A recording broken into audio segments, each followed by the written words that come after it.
gente vai iniciando, já Já deu 5, pode começar.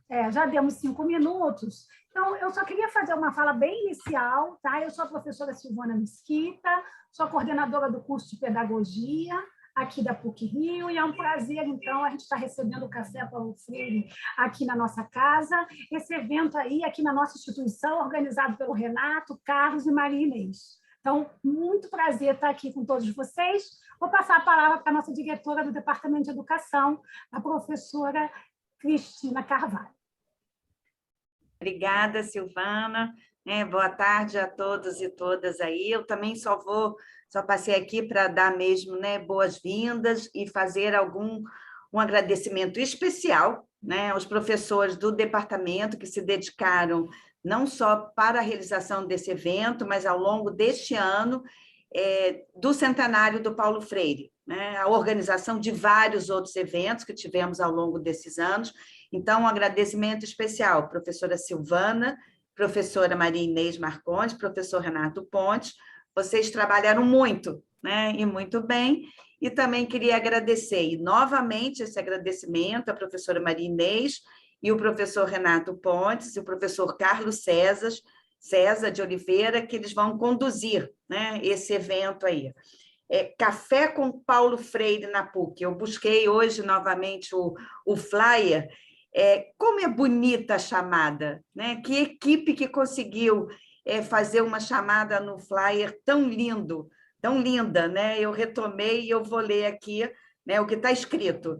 Leia a obra, anote as suas indagações e venha partilhar conosco, trazendo a boniteza da sua leitura para a nossa conversa.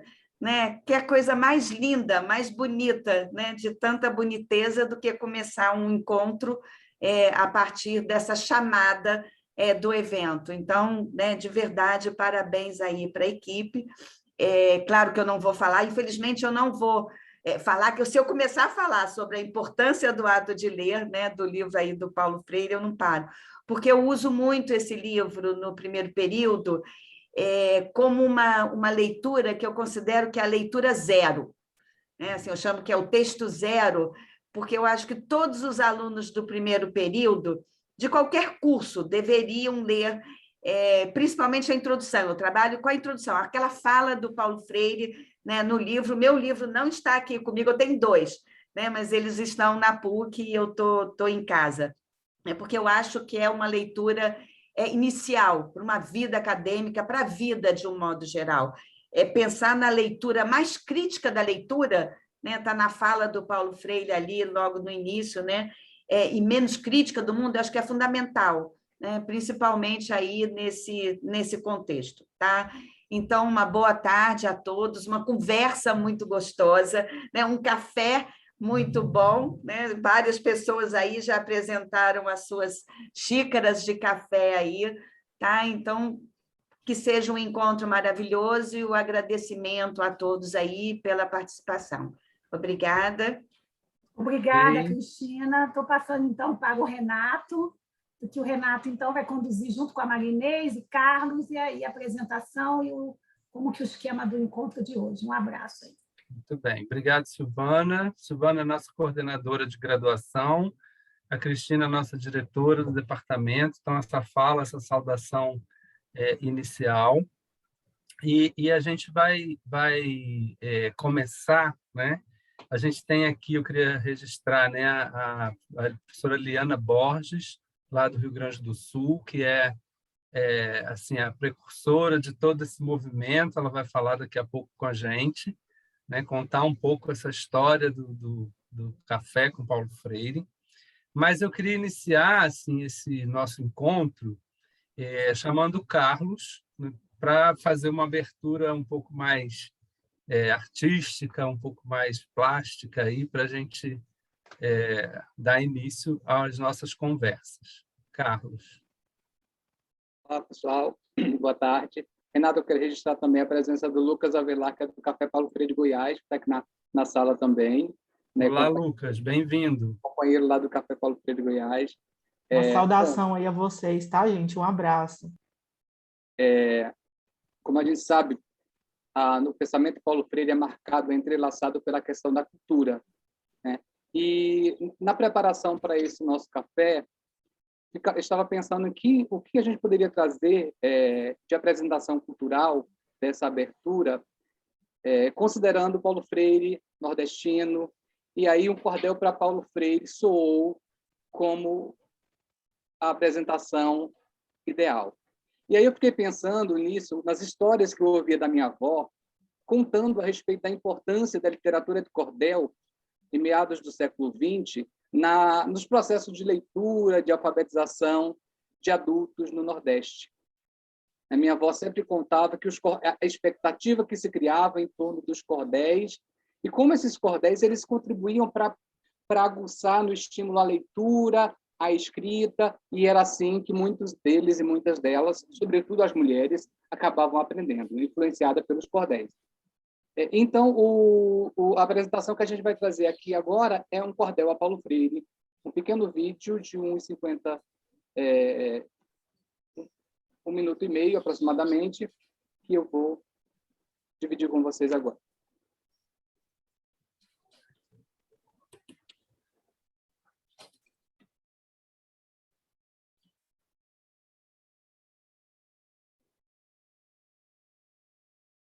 Você está visualizando?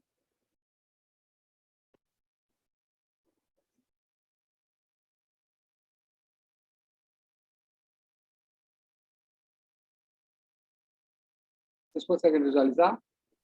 Sim.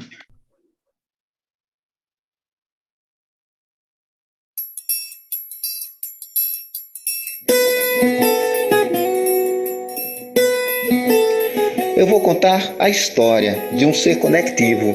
Em 19 de setembro, nasceu alguém criativo, que lutou a vida inteira, foi sempre prospectivo. O seu nome é Paulo Freire, sua vida tem memória, persistência na luta, clareza na trajetória. Para ele esse cordel é nossa dedicatória. Na cultura popular, aprendeu a ler o mundo. Sua obra promoveu o mergulho mais profundo. Ensinar e aprender é um trabalho fecundo. A sua pedagogia, cheia de amorosidade, é um ato de coragem e de politicidade. Não se faz educação sem paixão e sem verdade. Com o golpe militar, esteve preso e exilado por querer a educação de um povo explorado e por buscar justiça num país tão maltratado. Seu Brasil nunca esqueceu, fez projetos, resistiu, escreveu livros e versos que o mundo aplaudiu e foi na educação onde mais contribuiu. Num belo dia de sol, para a tristeza interromper, ao Brasil pôde voltar, seu país reaprender. Paulo Freire declarou, foi um lindo alvorecer. Nosso povo bem merece aprender e ensinar, consciência e educação, libertar e emancipar. Homenagear a Freire é educar para transformar. Seu legado nos ensina que cabe a todos nós aprender com a própria história, não calar a nossa voz. É assim que reinventamos Paulo Freire em todos nós.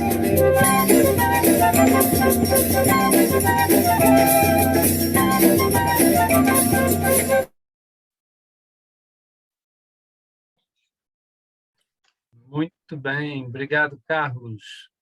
Então, Carlos, né, doutorando aqui do programa, né, integrante lá do Café de Goiás, por enquanto, que a gente vai trazer ele para cá, né? Olha a briga aí. E, juntamente com a professora Maria Inês, a gente está dando início a esse nosso encontro. Queria dar um abraço, mas não posso, então dou um cheiro à distância para todo mundo. Todo mundo se sinta acolhido nesse encontro, que esteja aqui com a gente. Bom, gente, eu queria, antes da gente começar, né, propriamente dito, eu queria lembrar assim, né, que esse evento, né, esse encontro nosso de hoje, esse café com Paulo Freire, ele é um momento de, vamos dizer assim, de encerramento de algumas atividades que a gente promoveu ao longo do ano, que o departamento promoveu ao longo do ano para celebrar o centenário do Paulo Freire. A gente fez algumas... Estão me ouvindo? Ah, tá. Algumas ações que foram feitas e a gente está fazendo esse café como uma espécie de encerramento de todas essas atividades. Eu digo encerramento porque é a última, né? É a última atividade do ano, mas isso não significa encerrar o nosso diálogo com a figura e com a obra do Paulo Freire, né?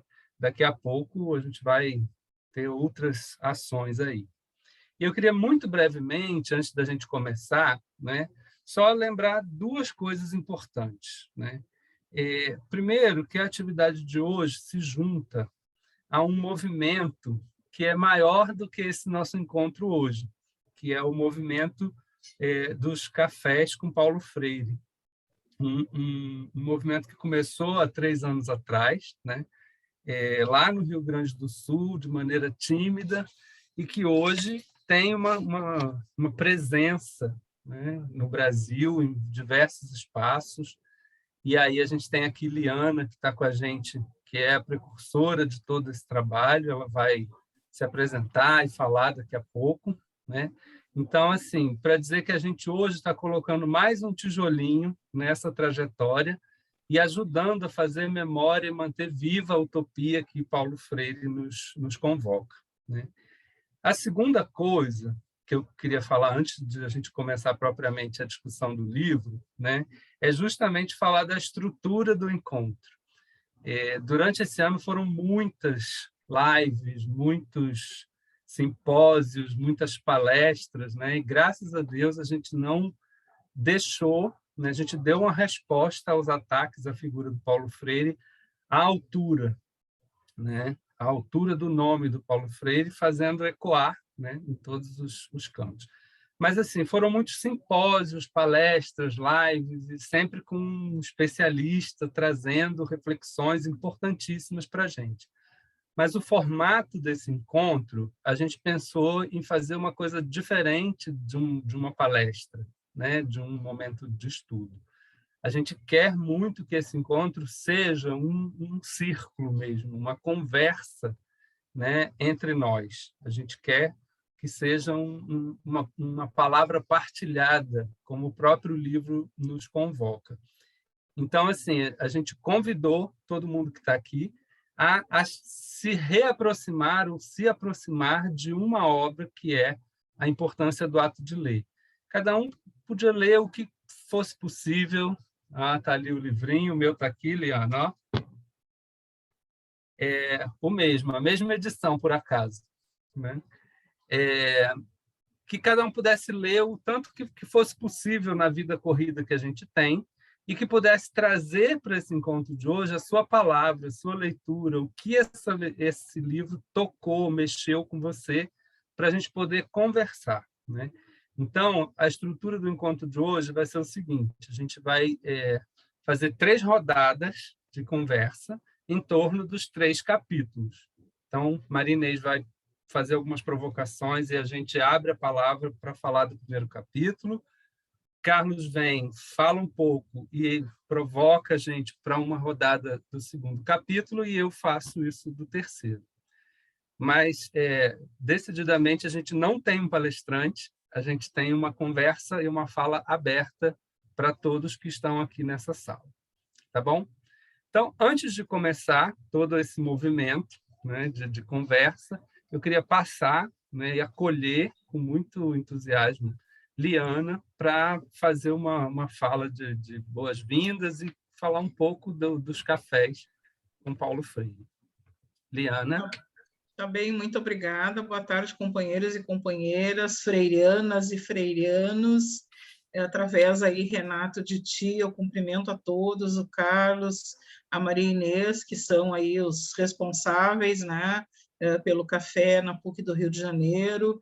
Essa acolhida para nós, ela é muito significativa, ela é muito importante.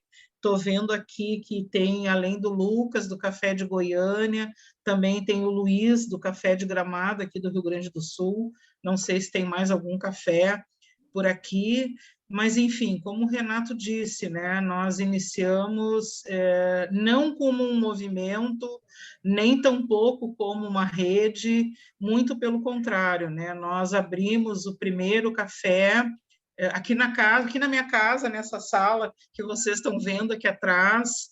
eu moro no Centro Histórico de Porto Alegre, então acabou que o nome ficou Café com Paulo Freire do Centro Histórico, e aqui nós juntamos 12 companheiras e companheiros de luta, educadores e educadoras populares, uma parte vinculado à educação de jovens e adultos, outra parte vinculado aos temas ambientais, outra parte à questão da luta feminista, enfim, mulheres muito potentes e com muita estrada, com muita trajetória, e a gente decidiu se encontrar nesse espaço ao redor e dialogando com Paulo Freire, porque vocês devem lembrar, lá em 2015, né, na marcha, naquelas caminhadas que depois culminou com o impedimento da presidenta Dilma, aquela faixa que dizia, né, menos Marques, menos Paulo Freire. E depois, em 2018, o candidato à presidência, Bolsonaro, que escondeu do povo brasileiro o seu programa de governo, ainda assim disse, em algum momento de julho de 2018, que uma das suas metas seria expurgar Paulo Freire da educação brasileira, porque ele considera Paulo Freire uma ameaça, né? Alguma pessoa não bem vista, não grata e responsável por aquilo que Bolsonaro chamava de fracasso da educação.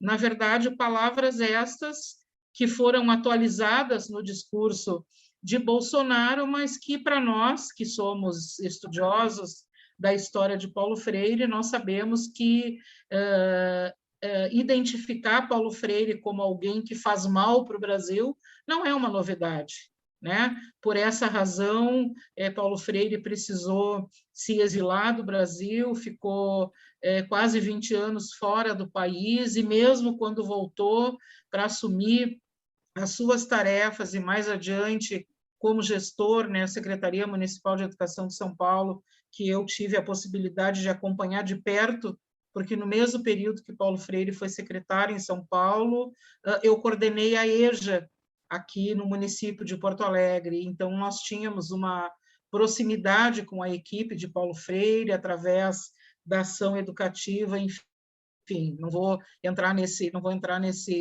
entre aspas, nesse detalhe. Então, nós nos reunimos em 2018, muito indignadas, e pensando, bom, nós precisamos agora, mais uma vez, fazer a defesa do legado de Paulo Freire. E aí, criamos esse espaço que a gente chamou de Café do Centro Histórico, que logo em seguida convidamos uma artista plástica, que é gaúcha, Aline Daca, para construir, né, essa nossa logomarca, que é muito queridinha, né, o Paulo Freire segurando a sua xícara. A gente, inclusive, sabe que Paulo Freire não era muito fã de café, né? Mas, enfim, seja lá o que tiver dentro dessa xícara, e aí começamos a comentar com as pessoas, esses comentários foram surgindo efeito, e com o passar desses 3 anos, de 2018 para cá, então, hoje são 32 cafés com Paulo Freire, em 11 estados e no Distrito Federal, e a partir de muito recente, né, a partir de fevereiro desse ano de 2021, nas reuniões que nós fazemos com a curadoria, com as curadorias locais, que são as pessoas, os companheiros e companheiras responsáveis pela organização de um café, que a gente chama de café local, nós decidimos, então, construir uma rede nacional. E como rede, então, nós temos alguns movimentos que, digamos assim, agregam os cafés em torno de uma construção de uma rede solidária, né? E aí nós temos algumas ações educativas que sustentam essa rede. Só para citar 2 exemplos, nós temos os Encontros Nacionais dos Cafés. Agora, dia 13 de dezembro, a gente tem o nosso último encontro nacional desse ano, que vai tratar exatamente da EJA como política pública de educação popular, e nós temos, desde o mês passado, uma revista eletrônica, estamos aí organizando o segundo número. O Carlos, com a maior alegria, é o nosso revisor freiriano, mais do que técnico, é o nosso revisor freiriano que enxerga aquilo que a gente não consegue enxergar quando a gente está muito envolvido com o texto. E nós temos outras tantas ações, o processo, por exemplo, de sistematização de experiências, atravessado pela coordenação do CEAL, do Conselho de Educação Popular da América Latina, porque nós, enquanto cafés, somos filiadas e filiados ao CEAL, né, e, portanto, fizemos parte de uma rede, além do Brasil, de outros 20 países que pensam, que formulam, que revisitam e que recriam o legado de Paulo Freire. E o café, cada café local, cada um desses 32 cafés locais, tem o seu jeito, tem o seu formato, tem a sua estratégia de funcionamento, porque essa rede, ela mais do que acolhe, ela respeita a organicidade, as possibilidades de cada café. Então, por exemplo, dos 32 cafés, nós temos destes 11 cafés que são organizados por universidades. A PUC do Rio de Janeiro, começando agora, a PUC de Campinas, o Instituto Federal aqui do Rio Grande do Sul, a Universidade Estadual da Bahia, duas universidades privadas, uma delas, inclusive, é quem faz a nossa revista eletrônica, e cada universidade tem o seu jeito. Algumas universidades têm, por exemplo, o Cafés como um curso de extensão, outras têm como uma disciplina, outras têm presentes num núcleo, que quase sempre é num núcleo de EJA. Alguns cafés funcionam nas casas, como funciona aqui o do Centro Histórico, né? O Café de Cachoeira do Sul, tem um café, estou vendo aqui o Luiz, o Café de Gramado, que começou na Secretaria Municipal de Educação da cidade de Gramado, que foi um ato de ousadia e de coragem muito grande, porque Gramado votou quase 100% no Bolsonaro, e lá os nossos companheiros do café, inclusive, ainda hoje sofrem uma certa perseguição, né, pela identificação com as ideias de Paulo Freire. Hoje o café não está mais na secretaria, mas está junto com o Luiz, com a Hilda e com a Gorete, mas se relaciona com a rede municipal. Estou lembrando aqui, Renato, do Café de Manaus, com o Newton, que é nosso companheiro dos fóruns de EJA. Lá o Café de Manaus se desenvolve muito na direção da formação dos professores e professoras da EJA, das redes públicas do estado do Amazonas e da cidade de Manaus, e também de outras cidades. Inclusive, agora, o próximo café de Manaus vai ser feito junto com a federal e junto com a estadual, né? Vai ser um café específico sobre EJA. Café de Goiás, né, Lucas? É ligado exatamente ao Fórum Estadual de EJA, o Café de Goiânia é ligado ao Fórum Estadual de EJA de Goiás. A gente tem cafés junto ao também Movimento de Alagoas, Sem Terra, né, com Marinaide. Também isso, o de Alagoas, é ligado de ao Alagoas, Fórum. Tanto da Federal de Alagoas com Marinaide, quanto da Federal do Rio Grande do Norte com a Deise, são cafés muito vinculados à pauta da EJA, mas que extrapolam a pauta da EJA. Então, assim, essa possibilidade de garantir a existência diversa e plural de cada café é uma característica que, para nós, enquanto rede, é muito importante e é central. E, então, assim, estar aqui com vocês, né, abrindo esse café na PUC do Rio de Janeiro, para nós é muito significativo, é muito bonito, nos traz uma alegria imensa, né? A gente fica cheio de emoção. Eu e o Renato, acho que nos conhecemos há quase 30 anos, eu tenho muitos vínculos com vocês aí, com a minha companheira, para citar alguns nomes, Renato, a Lili Ribeiro, né, Gaudêncio Frigoto, lá da Federal Fluminense, Jane Paiva, enfim, tanta gente. Estou lembrando aqui do pessoal de Angra, né, a Sandra Salles. A Sandra Salles, estou lembrando do companheiro Ai, agora apaguei o nome, começa com E. Domingos Nobre. Não, Domingos Nobre, mas também de Angra. Gente, começa com E o nome dele. Leonardo. Isso. O Leonardo Julião. Então, assim, tem tanta gente com poder de construir, de reconstruir esse país nesse tempo. Eu tenho dito sobre isso, né? A gente está vivendo um tempo inacreditável, que é um tempo de políticas públicas necrófilas, né? Quer dizer, um conjunto de políticas públicas que estão em curso e que estão em curso para matar, né? Para matar as subjetividades, matando a cultura, matando a educação e para matar objetivamente, né? Matando a floresta, matando os povos originários. Assisti agora, no domingo, aquela matéria sobre as crianças indígenas, né, e o povo indígena que não recebe os medicamentos para dar conta da malária, né, e aí isso a gente não chama de genocida, e eu fico impressionada, porque isso é proposital, né, uma política pública para matar mesmo os povos indígenas. Então, trazer Paulo Freire para esse cenário, para esse contexto de necrofilia, é muito importante.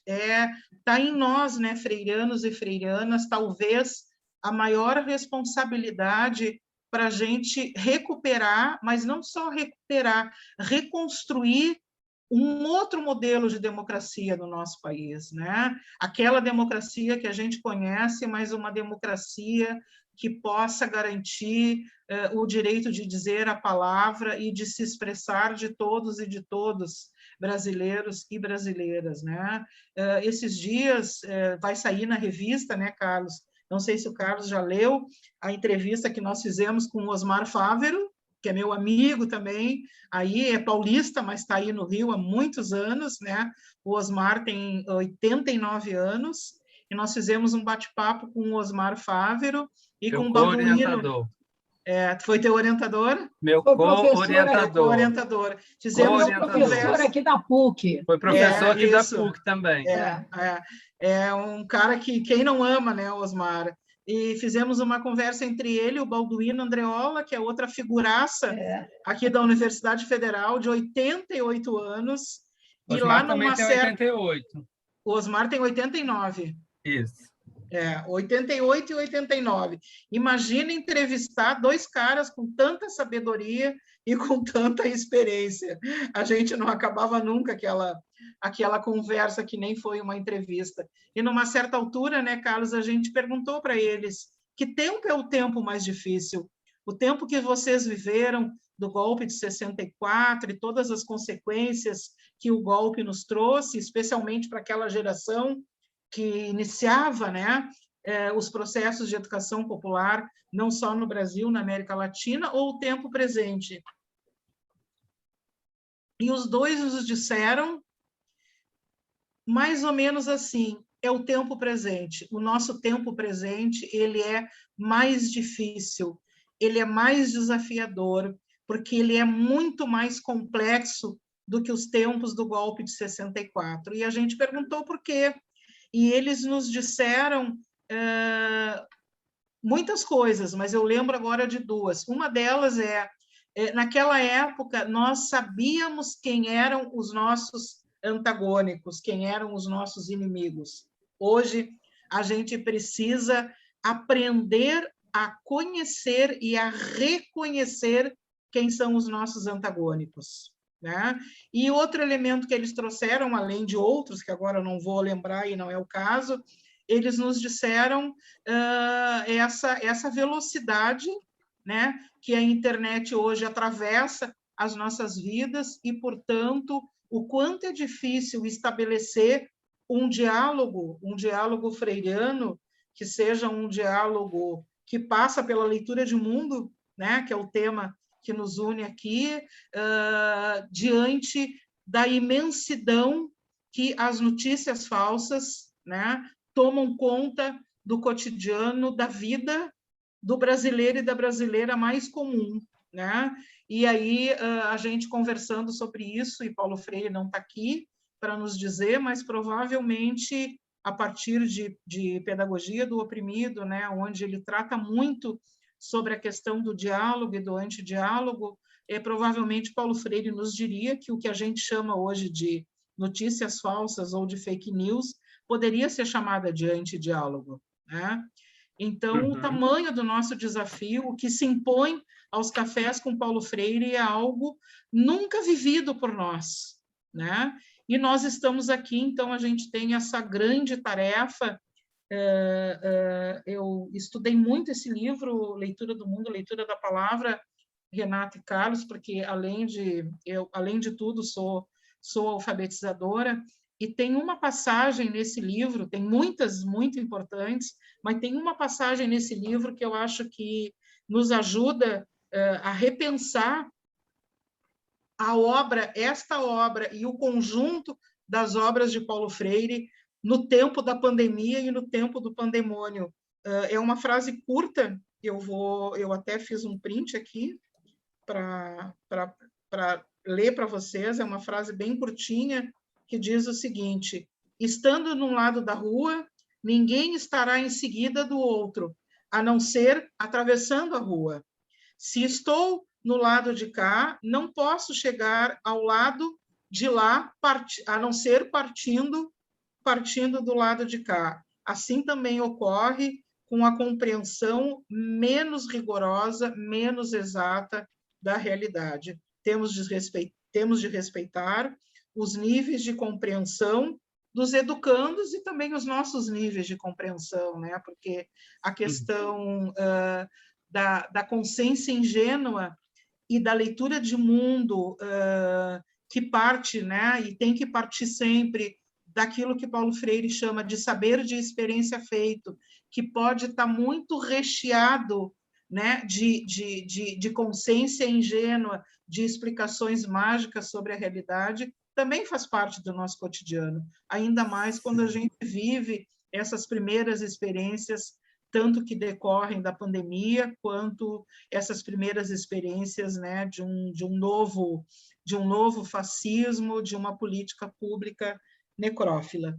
Aí eu queria ouvir vocês, depois, se eu tiver tempo, eu também trago mais aí uns pitacos, umas metidas em relação à leitura do mundo, a leitura da palavra. Obrigadão, Renato. Legal, Liana. Obrigado por esse histórico, para situar a gente dentro da grandiosidade que se tornou esse movimento dos cafés, né? Bom, gente, então agora a gente vai, de fato, dar início à conversa sobre o livro, né? Sobre a obra que a gente se propôs a discutir aqui, né? E, como eu disse anteriormente, nós vamos fazer em 3 movimentos, 3 rodadas, né?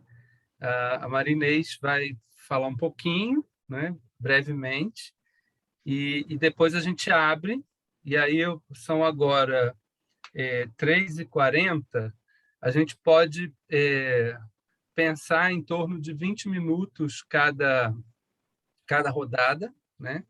Porque aí assim a gente também precisa controlar um pouco essa questão do tempo para poder passar pelo livro inteiro, né? E aí assim, a Marinês vai falar um pouco, trazer algumas ideias rápidas, e a gente abre depois para ouvir as pessoas que estão aqui presentes. Tá bom, Marinês? Renato, enquanto a Marinês vai fazendo essa fala, as pessoas já podem ir se inscrevendo. Levanta a mãozinha aí. Isso. Tá bom. A minha café. fala é Para muito te ouvir, breve. Marinês, chegou o café. Tá ótimo. A minha fala é muito breve, como o Renato disse aí, apenas para estimular um pouco essa conversa, né? Então, eu queria situar um pouquinho o livro, né? O livro é esse daqui, Importância do Ato de Ler. Ele se compõe de 3 artigos, né? Como a capa diz, 3 artigos que se complementam. E o primeiro dele é dedicado a essa parte da leitura, né? Exatamente do título da obra, a importância do ato de ler, que é resultado de uma palestra. O segundo fala da alfabetização de adultos em bibliotecas populares, que foi uma comunicação que o Paulo Freire fez no evento. E o terceiro, O Povo Diz a Sua Palavra, uma alfabetização em São Tomé e Príncipe, um artigo em que apresenta os materiais usados em São Tomé e Príncipe, os cadernos da cultura popular. O Paulo Freire até diz na apresentação que parte desse artigo ele publicou na Harvard Educational Review, né, que é uma revista da Universidade de Harvard, quando ele esteve lá, né, durante aproximadamente um pouco menos que um ano. Ele publicou 2 artigos e mais esse.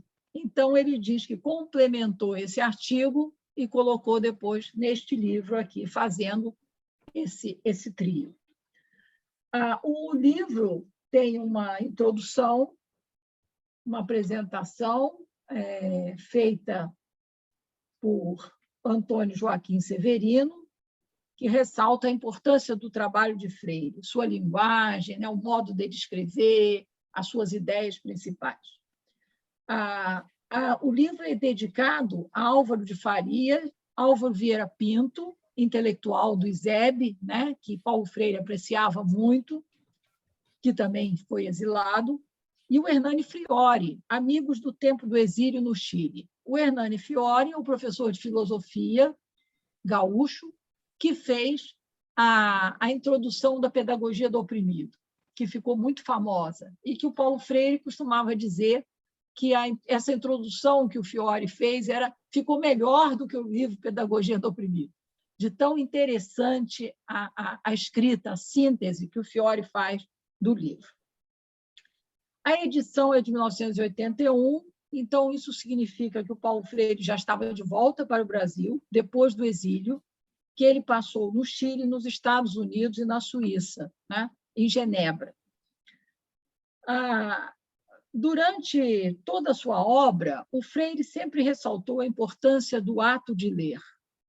E eu acrescentaria, né, que ele sempre falou do ato de ler, do ato de escrever, e ele dava muita importância aos livros, né? E ele, particularmente, tinha uma biblioteca em sua casa, que hoje parte dela está no Instituto Paulo Freire, em São Paulo, sob a responsabilidade de seu filho mais moço, Lutgardes Freire, e que eu vou mostrar 2 slides pequenos sobre essa biblioteca.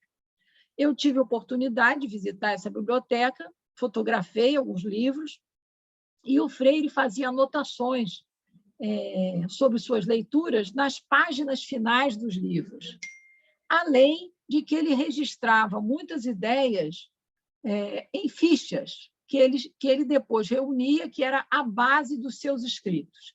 Ele lia, fazia anotações em fichas, ele conversava com pessoas, fazia anotações, e depois aquelas fichas ele reunia e ia escrevendo. Então, isso é bastante interessante, esse aspecto da escrita do Freire. Recentemente, eu vi uma palestra da Ana Maria Saul, né, num grupo, né, de estudiosos de Freire, brasileiros, né, ingleses, na Universidade de Cambridge, né, por online, né? E a Ana Maria Saul contou uma coisa interessante, que ela deu muitas aulas junto com Freire, né? Ela acompanhou nas aulas no programa de pós-graduação de lá. Ela até começa dizendo que ela conheceu o Paulo Freire assim. Paulo Freire um dia entrou na sala dos professores e falou com ela: escuta, você sabe preencher esse tal de plano de curso? Você podia me ajudar? Porque eu não estou sabendo. E aí ela começou, né, a conversar com Paulo Freire, ele pediu a ela que acompanhasse ele nas aulas, e ela foi várias vezes na casa do Freire e viu essa biblioteca, que eu vou mostrar uma foto para vocês.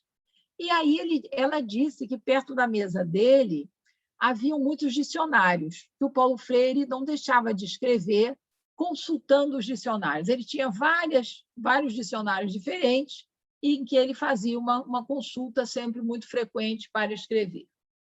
Então, eu vou mostrar para vocês aqui, né? Vou compartilhar a tela, né? Sim, para mostrar para vocês apenas 3 slides aqui do que eu acabei de dizer dos livros. Então, essas fotos foram tiradas por mim dessa parte da Biblioteca Paulo Freire, e são parte, os livros estão no Instituto Paulo Freire, em São Paulo. Então, ó, essa aqui é a parte dos livros mais antigos, aqueles livros encadernados, né? Livros de filosofia, livros de sociologia, né? Livros de literatura, né? Todos muito bem encadernados, né? Que fazem parte, constituem os livros mais antigos do Paulo Freire. E o filho dele, como eu disse, fica encarregado de orientar as pessoas nessa consulta, né, dos livros. E tem uma parte mais nova também, com vários livros de autores americanos, né, que se inspiraram no Paulo Freire, né, especialmente os livros de autores de pedagogia crítica, porque Paulo Freire é considerado um dos pilares da pedagogia crítica nos Estados Unidos. Então, tem livro do Giroux, do McLaren, tem várias edições da Pedagogia do Oprimido em diversas línguas. E o que eu falei do livro anotado é isso aqui. O próprio Lutgard mostra esse livro, né, em que o Paulo Freire fazia várias anotações, uma espécie assim de fichamento ou de ideias que ele tinha enquanto ele estava lendo o livro, né? Eu acho aqui com caneta tinteiro, né, que se usava na época, e essa é a letra do Paulo Freire, né? E ele mostra esse livro, né? Então, eu acho bastante interessante isso, né? Esse aspecto do estudo do Paulo Freire. Paulo Freire era um estudioso, um homem culto e bastante estudioso, né? Que ele ia fazendo anotações, revendo, pensando, né? Fazendo uma leitura reflexiva, né? Sobre o livro. Vou deixar de compartilhar e voltar. Bem, então, Ok. gente, eu diria apenas que essa parte, a primeira parte, o primeiro artigo, a importância do ato de ler, a gente gostaria de ouvir um pouco vocês, né, as ideias que vocês têm sobre essa primeira parte, para a gente ir fazendo a nossa conversa, né? Eu só destacaria aqui uma frase que eu acho linda, né, nesse artigo. Fui alfabetizado no chão do quintal de minha casa, à sombra das mangueiras, com palavras do meu mundo e não do mundo maior dos meus pais. O chão foi meu quadro negro, gravetos o meu giz. Então, eu acho essa frase bastante interessante, destaco essa frase, e nós gostaríamos agora de ouvir vocês sobre esse primeiro artigo, né, que compõe esse livro. Obrigado, Marinês. Algumas provocações aí do nosso encontro com esse Paulo Freire leitor, Paulo Freire escritor, Paulo Freire e sua biblioteca, né? Como ressaltava a importância da leitura e da escrita no seu processo. E aí a gente agora quer ouvir vocês sobre essa primeira provocação, né? A leitura em Paulo Freire, a partir desse primeiro capítulo. Quem gostaria de partilhar aí sua palavra? Posso falar? Pode? Então, o Paulo Freire fala que a leitura do mundo precede a leitura da palavra, né? E aí eu separei uma frase, né, que eu achei interessante dessa primeira parte, que ele fala assim: como eu, o analfabeto é capaz de sentir a caneta, de perceber a caneta e de dizer caneta. Eu, porém, sou capaz de não apenas sentir a caneta, de perceber a caneta, de dizer caneta, mas também de escrever caneta e, consequentemente, de ler caneta.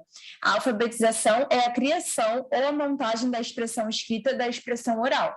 E aí dá para fazer uma relação quando ele fala que ele foi alfabetizado no quintal dele, né? Porque ele aprendeu a ler o mundo no quintal dele, com as plantas que tinham lá, enfim.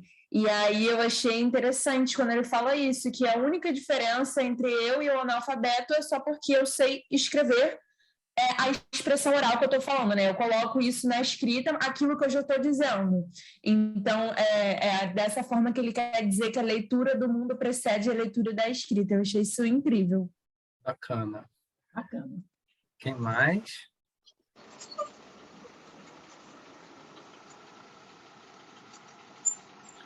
A gente pode ir levantando a mão ou pode já só abrir o microfone e se colocar, para a gente também humanizar esse espaço, né?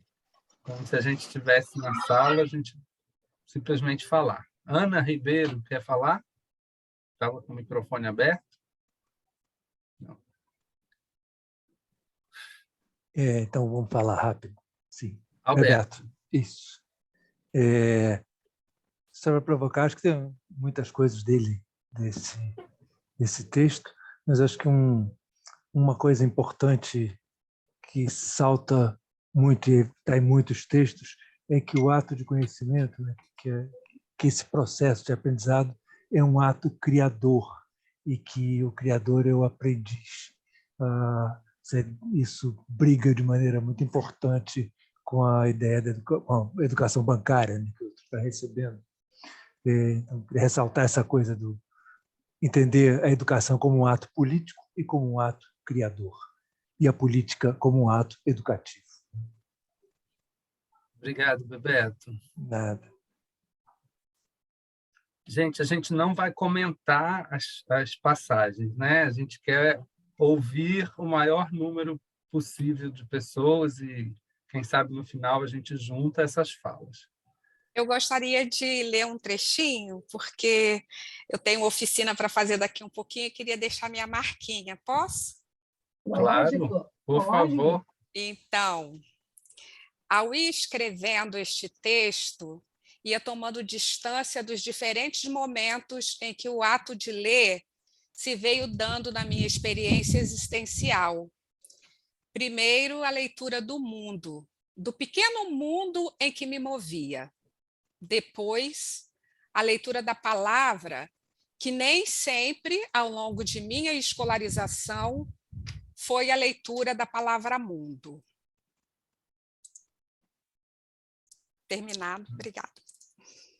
Uau, obrigado, Consolação. Ainda aberto. Fazer um comentário? Pode. Lá nessa primeira parte tem um trechinho que eu gosto muito, que me lembra um outro livro, como um romance do Daniel Pennac, que também fala bastante sobre leitura, né? E essas práticas de leitura que aqui também dizem que são contra-hegemônicas, né? Aí ele fala creio que muito de nossa insistência enquanto professoras e professores em que os estudantes leiam, aí bota leiam assim entre aspas, que é aquele verbo no imperativo de que fala o Daniel Pennac, né? Que vem se mostrando cada vez mais infrutífera como coisa que faça mesmo a formação de leitores e leitoras nas práticas escolares. E aí, não sei se o pessoal conhece, Maria Inês está balançando ali, né? Deve conhecer. É uma delícia o livro do Daniel Pennac também, porque é aquele famoso livro que traz os 10 direitos imprescritíveis dos leitores, né? Que inclusive tem o direito de não ler ali incluído. São práticas de leitura muito diferentes da prática hegemônica na escola, e que acaba que eu sou mediadora de leitura em contexto periférico, né? E nas prisões. Faço mediação de leitura literária nas prisões do Rio de Janeiro. E é possível, né, fazer bastante coisa sem esse ímpeto do verbo no imperativo, sem leia porque você vai ficar rico, leia porque você vai ficar mais inteligente que todo mundo, sem essa barganha. Vai ser melhor, vai escrever melhor, vai falar melhor. Você vai ter poder. Não é para isso, pois é, tem um poder aí, né? Isso já pensando na leitura literária um pouco mais, né? Que já entrando nesse outro aspecto. Isso. Obrigado, Vanusa. Grande provocação. A gente pode também comentar a fala do outro, né? Trazer um aspecto do livro, comentar o que já foi falado, conversar com quem já falou, trazer aí algumas outras coisas. Beth? Eu estava escutando aqui a apresentação, né? O povo diz a sua palavra. toda a leitura do mundo, não é, que manda nessa leitura de palavras. O povo diz a sua palavra, e eu penso que há culturas diversas, povos diversos. Então, eu imagino como cada povo diz a sua palavra, como cada povo lê a palavra que está escrita.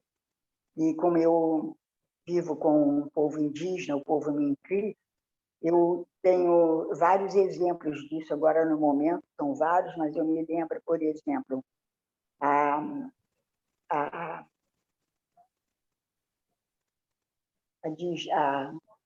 instantinho aqui para eu ouvir. Enquanto ela lembra, gente, só para apresentar, a Beth mora, nesse momento não está, né, por conta da pandemia, mas mora uma vida inteira dentro da aldeia Miqui, no interior do Mato Grosso, lá dentro da aldeia indígena Miqui. Né? Ela é parte desse povo já pelo tanto tempo que está lá. Ela é do Rio de Janeiro, mas mora lá há muitos anos. Então, Beth, lembrou? Estou só te apresentando. Nós estamos agora vivendo tantos momentos de morte. Eles não dizem a pessoa morreu, eles dizem partiu de nós. Eles dizem, desculpa, não ouvi. Partiu de nós. Partiu de nós. Entendi. Partiu de nós. Quer dizer, essa afetividade própria de Paulo Freire. E outras muito interessantes, por exemplo, o espaço do riso é a palavra alegria. Alegria, na verdade, é uma palavra que diz espaço do riso. Então, eu imagino como cada cultura diz a sua palavra e lê a palavra. Né? Uma coisa é ele ler morreram, outra coisa é ele sentir o que significa a palavra morreram. Né? Fazer a tradução para a sua cultura. Eu acho isso muito interessante e muito significativo também. Nossa, obrigado, Beth. Uma grande contribuição aí para a gente poder pensar essa palavra de cada um. Mais alguém? Para a gente ir fechando essa primeira parte sobre a questão da leitura em si, né? A importância da leitura, a importância da palavra. Mais alguém? Oi, Eduardo, tudo bem? Eu sou a Lucilene. Oi, Lucilene. Oi? Acho que fechou seu microfone. Acho que ela estava falando com outra pessoa. Ah, tá. Pode falar com ele. Está falando com o Eduardo, talvez. Desculpa, a ligação eu desliguei. Tá bom. Eu li já um pouco esse livro com a professora Cristina, no primeiro período, né? E li agora. Eu gostei muito, meu marido é de Pernambuco, né? E a parte que ele fala da casa enorme, ele pequeno, ele falou em fantasmas, né? Aí lá em Pernambuco, né? Eles têm medo eu não sei se o Carlos conhece, eu ouvi falar, da comadre Flozinha. Sim. Eu lembrei desse detalhe, assim. E assim, nós pernambucanos, todos eles são medrosos, porque o meu marido é medroso demais, de assombração, essas coisas. Eu não, sou mais corajosa. Essa parte, assim, achei engraçado, eu lembrei. Vocês Legal. conhecem? Já ouviram falar a comadre Flozinha? Sim, né, Vanusa? Então tá, é isso. Obrigado, Sim, Lucilene. conheço, mas o pernambucano não é medroso, não. Pois é. Comadre Flozinha está na Paraíba também, né? Então, gente, não sei se Maria Inês depois quer dizer alguma coisa, mas apareceram... Eu só queria dizer o seguinte, olha só, o principal, né, ele vai fazendo toda uma apresentação ligando com a sua vida, né? Com a infância, com a mocidade, com a sua experiência no colégio, como professor do ginasial, muito interessante. E para chegar, né, à questão da da leitura do mundo precede a leitura da palavra, né? Por isso que ele vai falar muito do mundo dele, né? E as palavras têm que vir do universo vocabular do aluno, palavras que têm sentido, a leitura crítica da realidade. Essa ideia ele vai retomar, quer dizer, é interessante que agora a gente passa, né, para o segundo artigo, né, para o Carlos, ele vai retomar essa ideia de leitura crítica no segundo artigo, com as bibliotecas, e no terceiro artigo, com a experiência em São Tomé e Príncipe. Então, acho que aí a gente passa. Legal. Só alguns destaques das falas que a gente não pode... Eu queria... Né?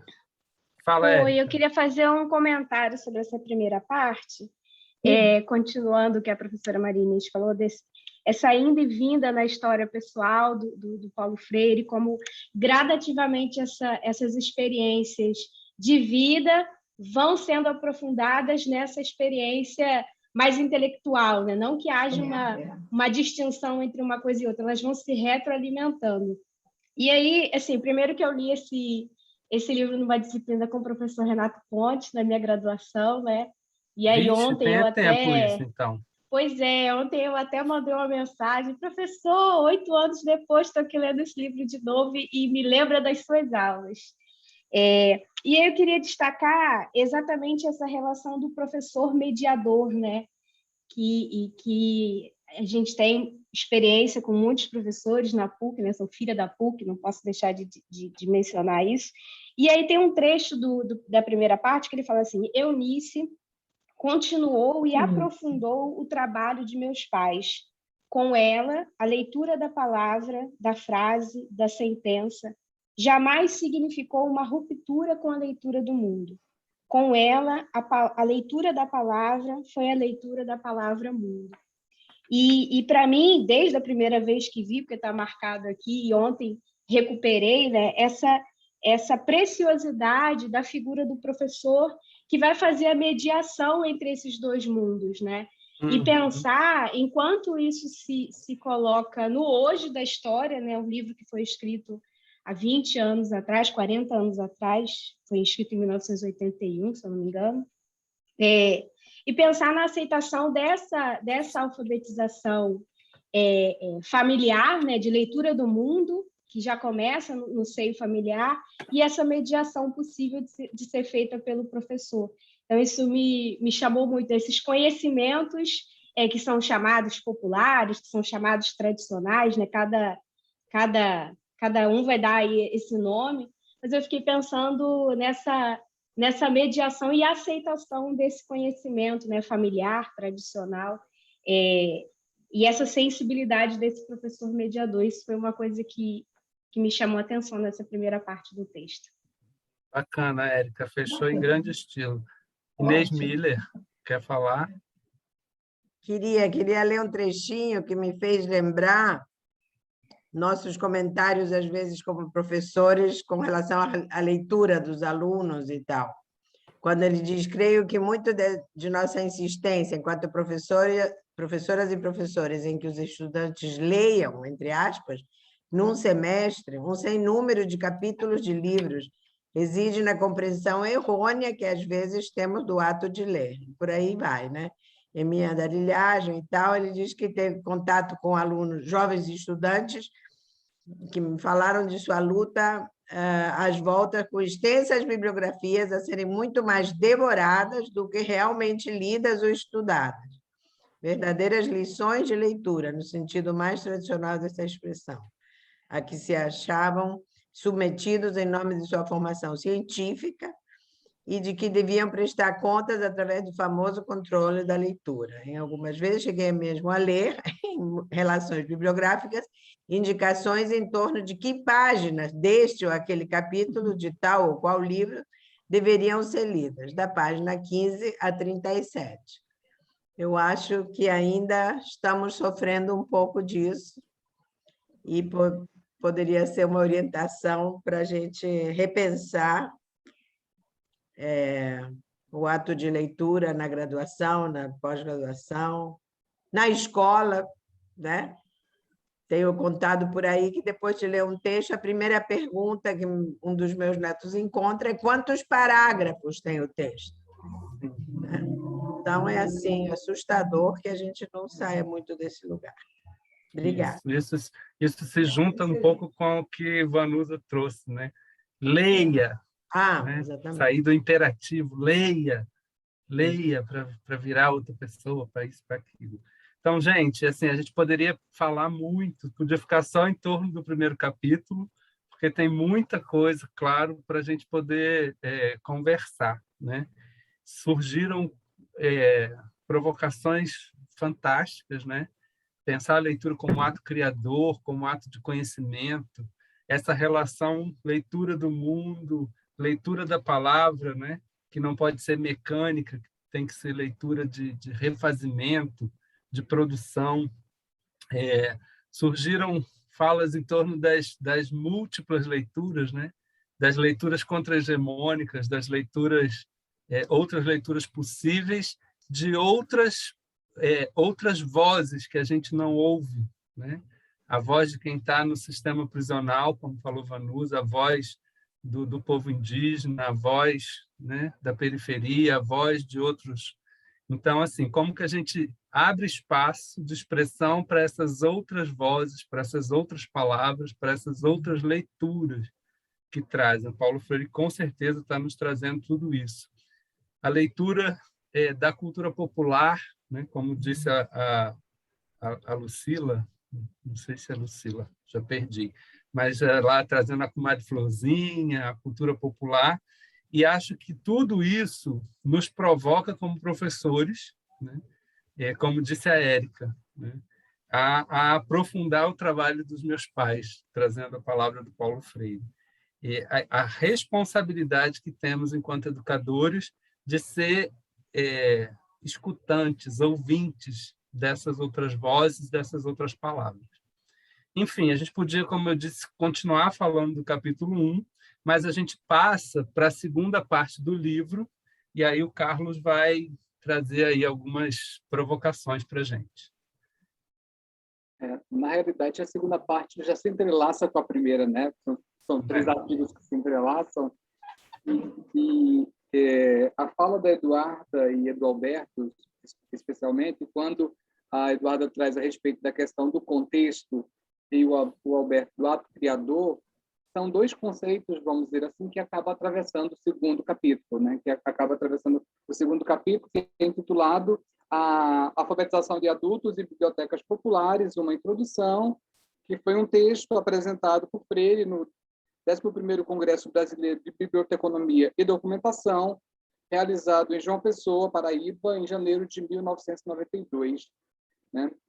E é bem interessante, porque, à medida que vocês foram falando, eu fui recordando, e apesar do texto do Paulo Freire falar sobre a educação de adultos, eu queria só abrir um parênteses para destacar que também Paulo Freire trabalha com educação para crianças. Né? Prova disso é isso daqui. Esse daqui é uma cartilha que eu estudei na década de 80, intitulada A Cartilha da Ana e do Zé. Né? A Ana e o Zé tem aí um sentido de que a Ana, a letra A, o Zé, a letra Z, pensando nessa dimensão do alfabeto, mas também por ser Ana e Zé nomes muito populares para o Nordeste. Né? E isso eu fui educado, fui alfabetizado no interior do Ceará, com 6, 7 anos de idade, e a cartilha ela vem justamente, só mostrar um pouquinho a estrutura, porque ela é organizada justamente no que foi trago por último, essa questão da leitura da palavra, da frase e da sentença, porque ela começa justamente com uma imagem, após a imagem ela está um pouquinho frágil, né? Vem a questão da formação dos pedacinhos, né, dos pedaços, e depois a construção das frases. Né? E por que eu trouxe isso? É uma cartilha que foi estruturada em 18 palavras geradoras, né? Mas por que eu trouxe isso para esse início do segundo capítulo? Para a gente pensar nessa alfabetização mais ampla. Né? Ele trata a respeito da alfabetização de adulto, mas até para a gente pensar em contextualizar hoje, fazer uma ponte com o dia de hoje. Então, assim, nesse capítulo, entre as várias questões que ele traz, que Paulo Freire traz, dois pontos eu gostaria de destacar. Primeiro, a questão da prática, né, do tipo de prática, onde ele vai fazer uma reflexão, né, um convite a refletir sobre a questão da prática, de uma prática crítica e de uma prática mecânica. E aí, quando ele vai falar a respeito dessa importância da leitura e da escrita, ele deixa isso muito demarcado de uma leitura e de uma escrita numa perspectiva crítica, né? Porque, assim, não é somente ler o mundo, mas é ler o mundo e ser capaz de problematizar esse mundo. Né?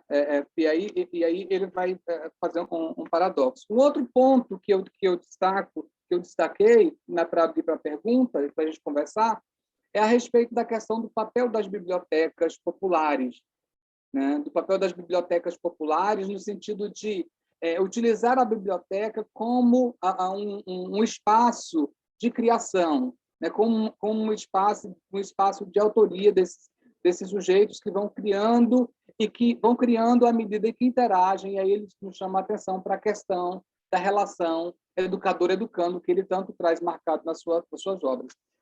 Então, eu acabei elaborando 3 perguntas para a gente conversar sobre elas a partir desse segundo capítulo. A primeira delas é o seguinte: que tipo de biblioteca ou de experiências com biblioteca nós já vivenciamos? Acho que essa é uma pergunta para a gente pensar, né? Como é que as bibliotecas têm contribuído para essa formação crítica ou estão apenas enquanto espaço como vai ser colocado, né, como espaço de depositar, de guardar livros? O segundo questão que eu trago é o seguinte: qual o papel das bibliotecas populares e como elas, né, já emendando a terceira pergunta, como elas podem contribuir para o exercício da leitura e da escrita numa perspectiva crítica? E aí eu pego um pouco o gancho da fala da Eliana a respeito de como é que a gente pode fazer uma leitura crítica no contexto atual, onde a gente tem uma pluralidade enorme de leituras ou a veiculação de mensagens inúmeras acabam nos tomando todos os dias e a cada momento. E aí a gente abre espaço para a conversa.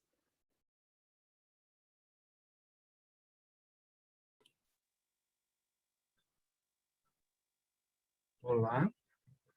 Voltando um pouco ao que o Carlos estava dizendo, eu fiquei pensando muito que a leitura do mundo, que precede a leitura da palavra, exige eminentemente uma leitura crítica, né? E uma leitura que eu penso, então, desculpe que eu volto aos povos indígenas, mas pensando nos povos indígenas, eu penso quanto, nesse momento, a leitura deles, desse mundo, tem que ser eminentemente crítica e política. E aí eu volto ao Paulo Freire, a insistência do Paulo Freire, mostrando sempre que a educação é um ato político. E isso aparece em todos os sentidos, em todos os momentos, e até também nas leituras das bibliotecas, né? E na produção de material indígena, na língua, isso é muito importante. E a construção dessas frases levem a conhecimentos a partir do sentido político da vida deles. Acho isso muito importante, voltar sempre à existência daquela realidade, daquela palavra no mundo atual.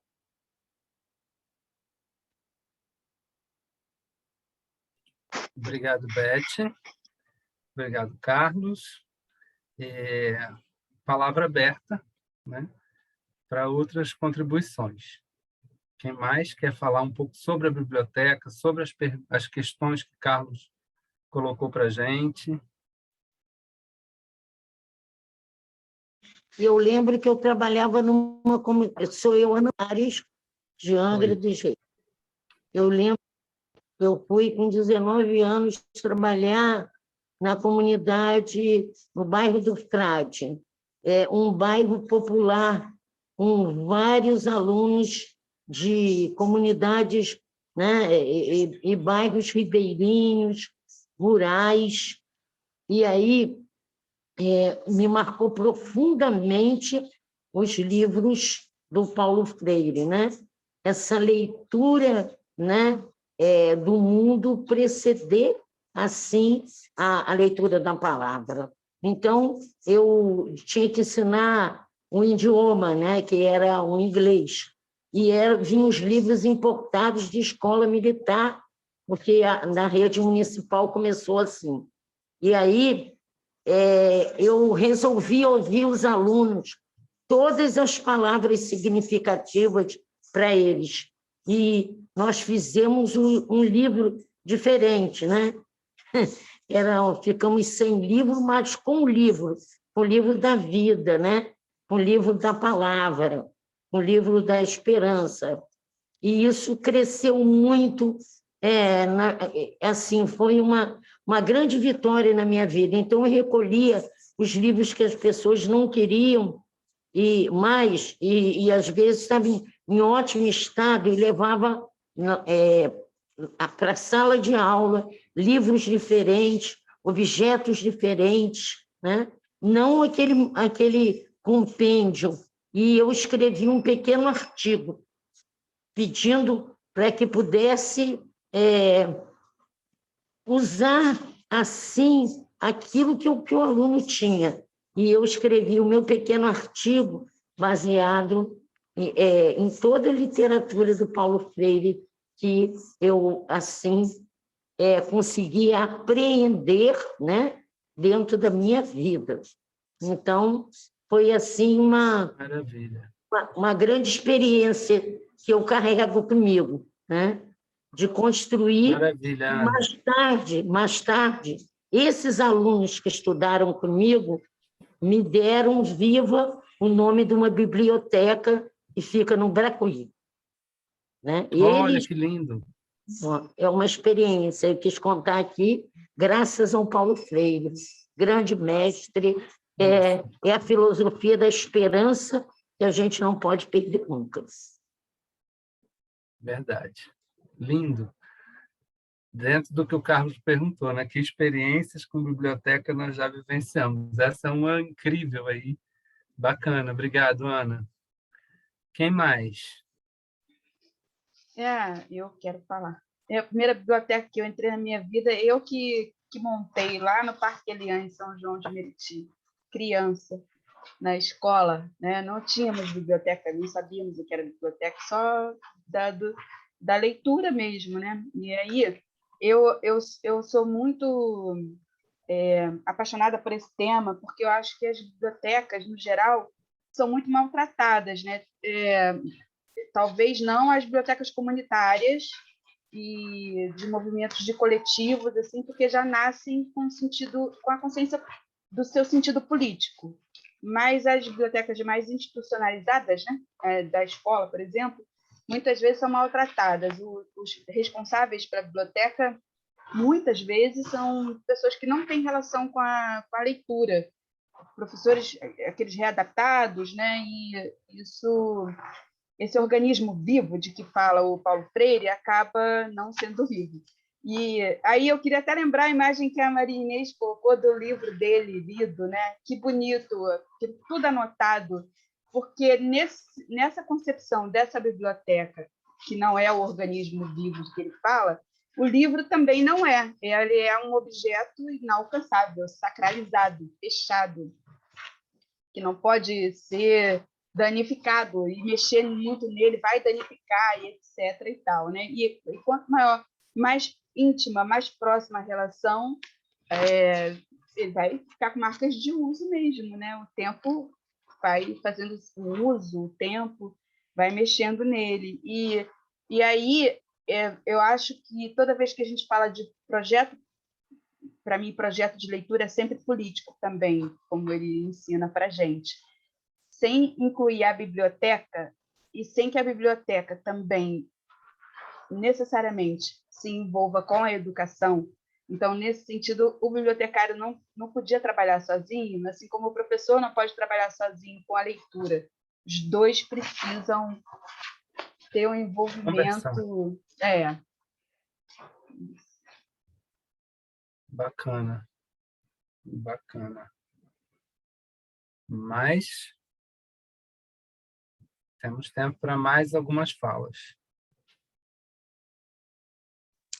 Queria fazer uma observação que é mais geral, passa por muitos textos do Paulo Freire, e esses dois muito fortemente, especialmente o primeiro, em que ele fala que o ato de ler e de escrever deve começar da vida, né?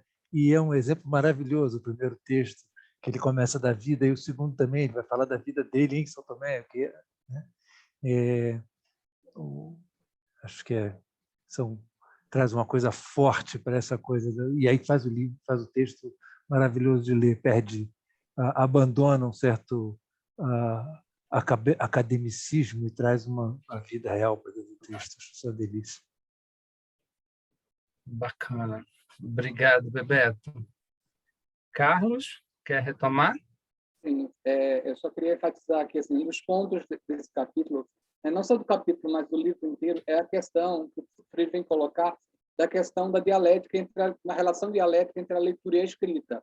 O que a gente vê, e aí eu como professor de língua portuguesa, o que a gente vê em geral é justamente uma dicotomização, né? A escola, ela muitas vezes ela acaba dicotomizando essa linguagem falada da linguagem escrita, né, em detrimento do ensino de gramática, e acho que talvez o ensino de gramática ainda precise passar por algumas mudanças, né, seja no ensino, sobretudo ali pelo ensino fundamental, o ensino médio, né? Eu acho que esse é um ponto. Ao invés de dicotomizar, mas de pensar nessa relação.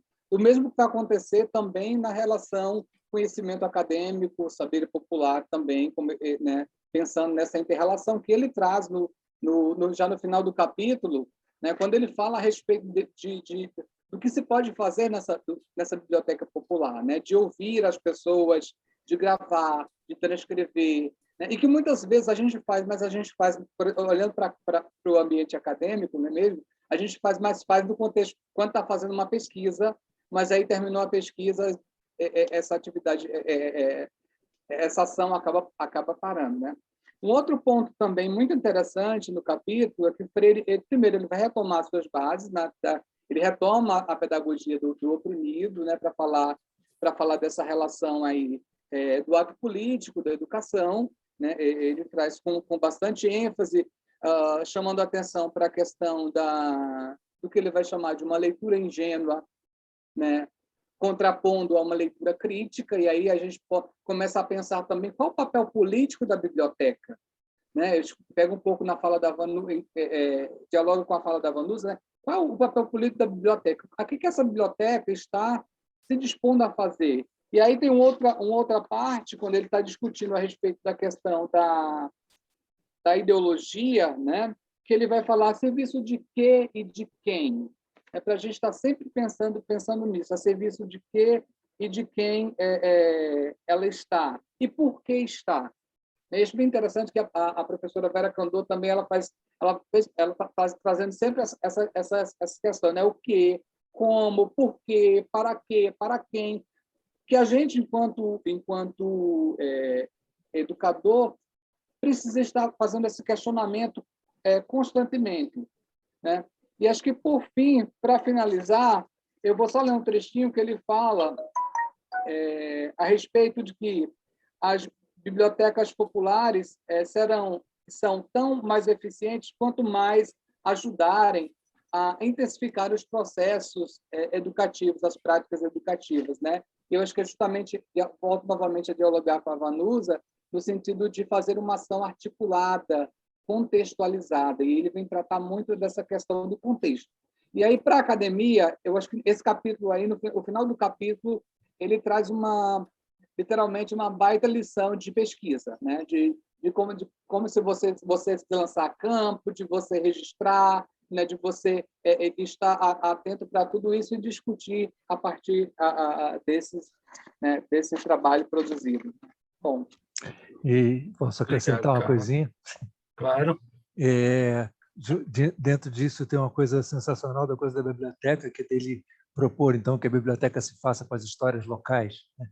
e aí você dá um Com as gol, histórias dos traz alunos. efetivamente para dentro da biblioteca, para dentro desse mundo sacralizado, né? A vida real daquela turma. Eu me lembrei, quando li isso, estava em Vanusa, me lembrei um pouco do trabalho da Socorro Calhau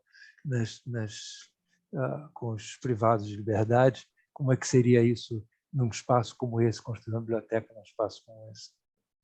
Socorro, que é parceira de Vanusa nos trabalhos no sistema prisional, trabalham juntas, e que foi do NEAD durante muito tempo, né? Isso. Muito bem. Ok, finalizamos. Alguém quer falar mais alguma coisa dessa segunda parte? Podemos ir em frente. Estou gostando da nossa conversa, gente. Estou me sentindo fora do Zoom, estou me sentindo numa sala de encontro na PUC, com as cadeiras todas em círculo assim, e a gente ouvindo uns aos outros. Então, eu fiquei com esse terceiro momento, né? Com essa terceira parte. O livro, gente, de uma maneira geral, ele tá trazendo a questão da leitura, né? No sentido amplo da leitura. E a gente aqui está ampliando mais ainda. Que ótimo. Mas no terceiro capítulo, o Paulo Freire revisita um antigo tema do qual ele diz assim, que ele falou a vida inteira, que é o tema específico da alfabetização, que é uma leitura num momento muito focado da vida, né? Da alfabetização de jovens e adultos, né? E aqui ele está contando, nesse terceiro capítulo, a experiência que ele viveu lá em São Tomé e Príncipe, um país africano. E, num primeiro momento, ele vai discutir o sentido amplo da alfabetização, né? O sentido da alfabetização de jovens e adultos, que seria um tema bacana da gente falar aqui, né?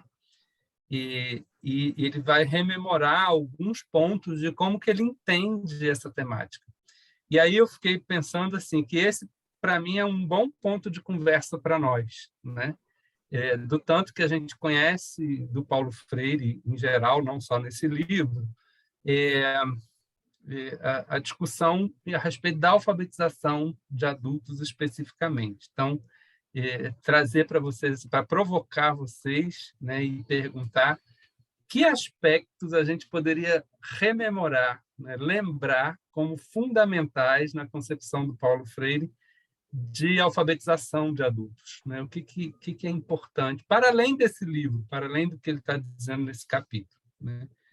E assim, como que a gente pode entender esses aspectos da alfabetização na atual conjuntura política que a gente vive na sociedade brasileira, tá? Então, essa é uma pergunta que eu estou jogando já, para vocês irem pensando e poder trazer para nós aqui, né?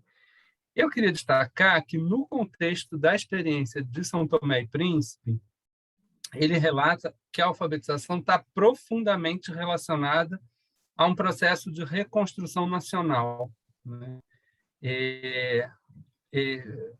Nesse país que está vivendo um período pós-colonial, né? Eles estavam acabando de sair da independência, passar por um processo de independência, e a alfabetização era um foco assim bacana, forte de reconstrução nacional.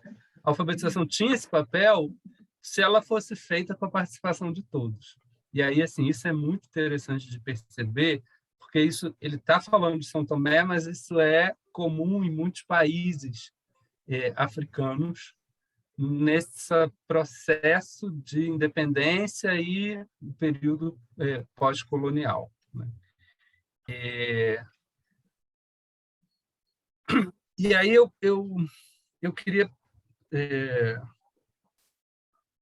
trazer algumas questões, porque ele divide o capítulo assim, ele fala um pouco da alfabetização, e aí a gente vai discutir um pouco, ouvir vocês sobre isso, o que é alfabetização em Paulo Freire.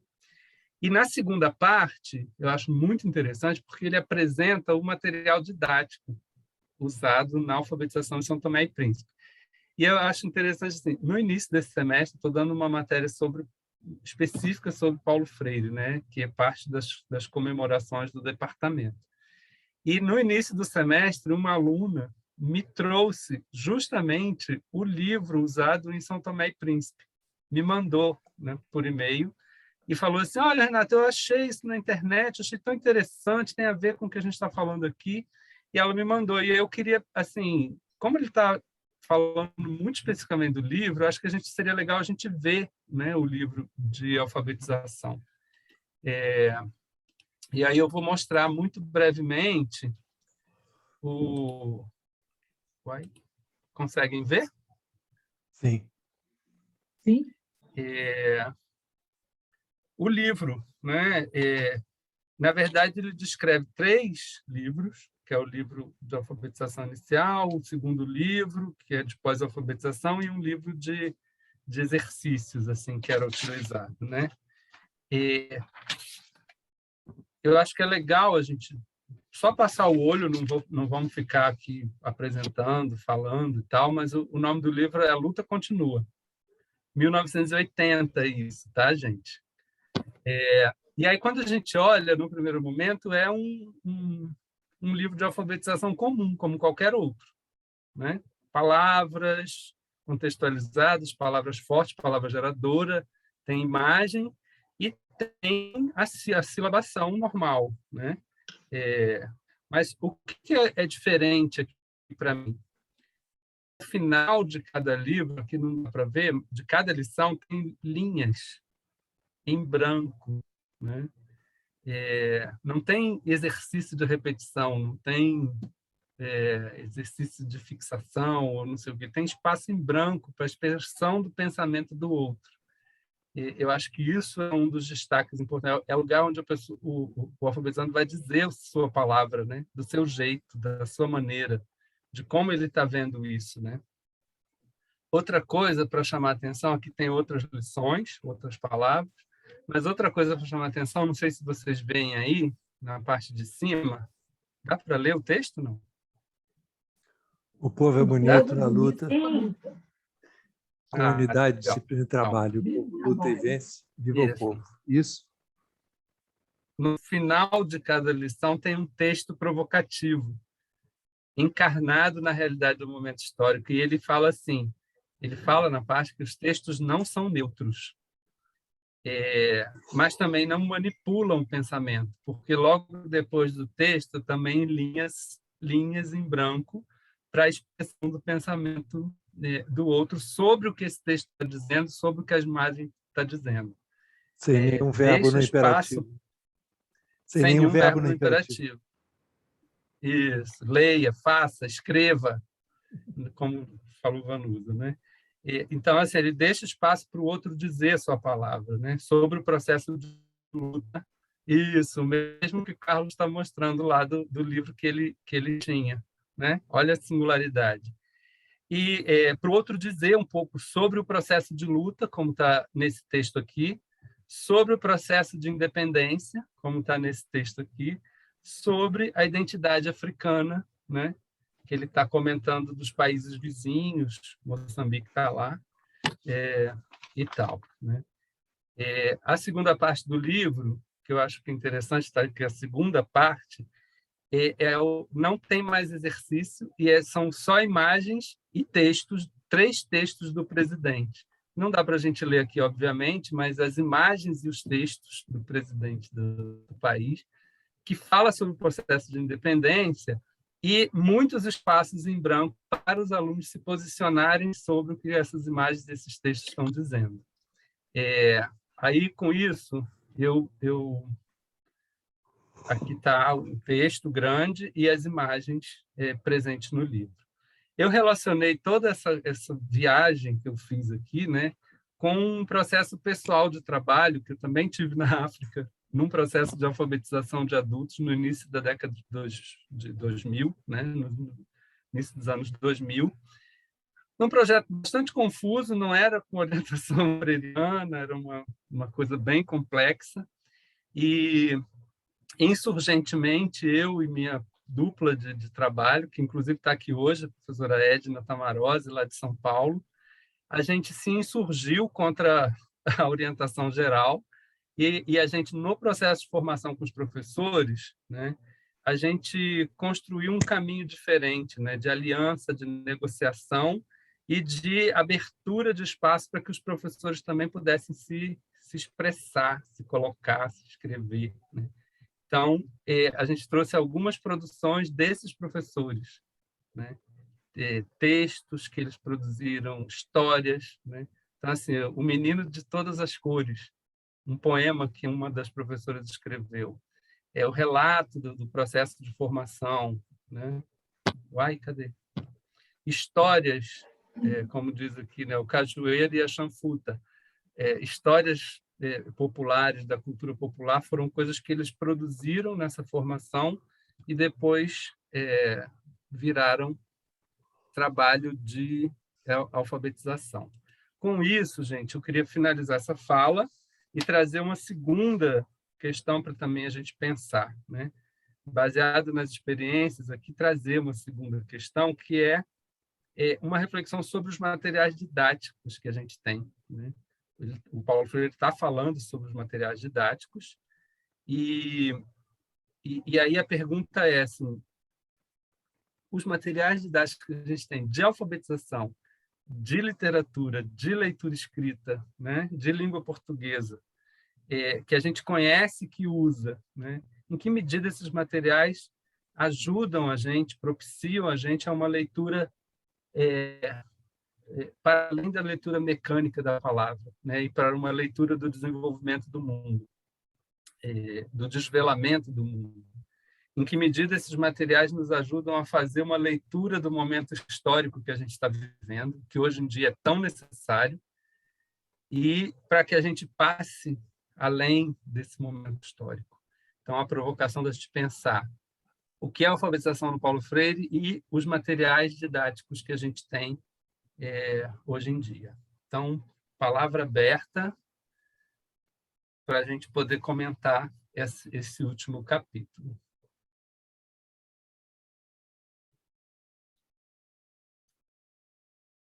Quem lida aí com o ensino de língua portuguesa, tem muita gente do Departamento de Letras.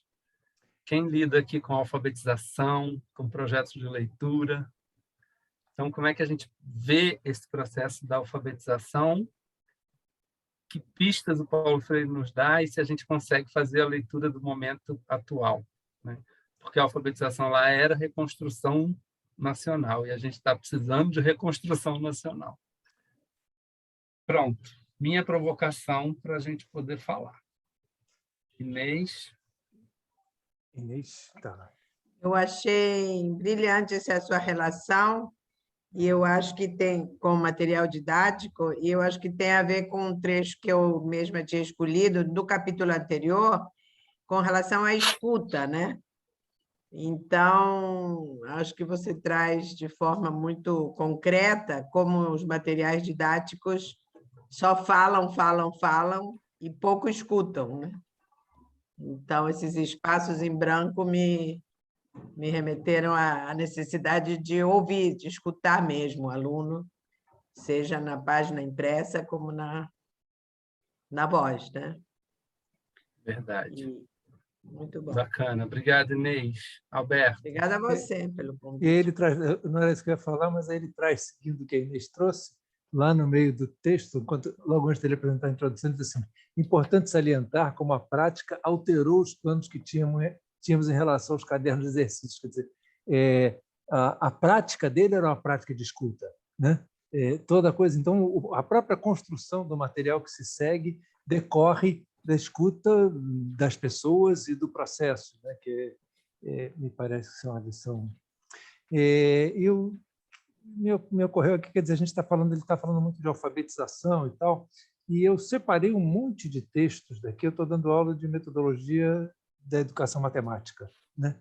E eu separei um monte de coisa para levar para os alunos agora, para a discussão para a turma, porque tem a mesma coisa, quer dizer, a gente também ensina matemática sem se referir, eu não estou falando de, né, a gente está falando de um curso de pedagogia regular, a gente ensina matemática sem se referir à vida dos estudantes, à vida, né, ao conhecimento, ao que eles sabem, ao que eles contam, ao que eles mexem, e isso faz a matemática um horror, né, porque ela não tem que ver com a vida das pessoas. Então, eu diria que o que ele traz aqui do ponto de vista de alfabetização se amplia para todas as áreas do conhecimento de uma maneira mais ou menos natural, de maneira, né?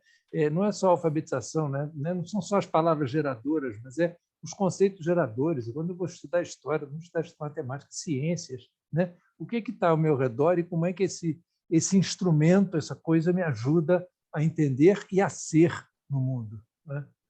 Um pouco que a discussão que a gente vem trazendo no curso na disciplina que eu estou ministrando esse semestre, e aí veio bem a calhar, mudei minha aula de hoje um pouco. Estou levando um monte de coisa, a gente vai trabalhar nas coisas. Deixa eu deixar que eu estou falando aqui. Eu vou ter que sair daqui a pouquinho para a aula e tem algumas alunas aqui. Eu queria sugerir que elas fiquem aqui até o final dessa conversa e vão para lá só depois, porque essa conversa está muito rica e o que quer que aconteça na aula eu posso dizer depois. A gente pode conversar depois. Legal. Eu vou sair às 5 Acho que a gente vai meio terminar no horário também, bom, mas mais ou menos. Se elas quiserem beber um copo d'água, ninguém vai estranhar que elas cheguem depois. Isso, ótimo. Obrigado, Bebeto. Obrigado. Carlos, Vanusa, depois mais alguém.